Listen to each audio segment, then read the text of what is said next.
Cela va bientôt faire 2 ans que Delphine Jubilard reste introuvable. Pour rappel, cette infirmière, âgée de 33 ans au moment des faits, a disparu sans laisser de traces dans la nuit du 15 au 16 décembre 2020, à proximité de son domicile de Cagnac-les-Mines, situé dans le département du Tarn. Devenu le principal suspect aux yeux des enquêteurs, Cédric Jubilard, qui était en instance de divorce avec sa femme avant sa disparition, a été mis en examen pour homicide volontaire sur conjoint, puis placé en détention provisoire le 18 juin 2021.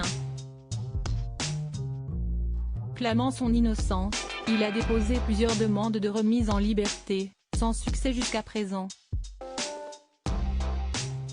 Après la disparition de sa femme, et avant qu'il ne soit envoyé derrière les barreaux, Cédric Jubilard a commencé à fréquenter une certaine Séverine. Cependant, cette dernière, qui avait pris la défense de son compagnon en s'exprimant dans les médias, semble désormais avoir pris ses distances avec l'artisan. Elle a dévoilé les raisons de ce choix dans le cadre d'une interview exclusive accordée à La Dépêche lundi 12 décembre 2022. Je n'ose plus lui écrire de peur que la justice pense que j'ai des choses à cacher dans cette affaire. Je lui ai envoyé, à plusieurs reprises, des mandats pour l'aider.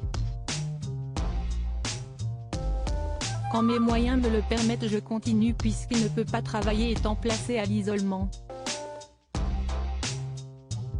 Aujourd'hui, j'ai pris mes distances pour me protéger, moi et ma famille, car nous avons subi les dommages collatéraux de cette affaire, a-t-elle déclaré.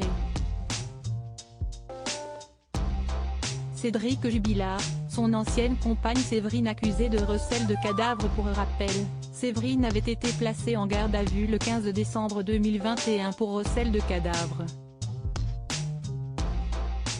Les enquêteurs la suspectaient alors de savoir où se trouvait le corps de Delphine Jubilard.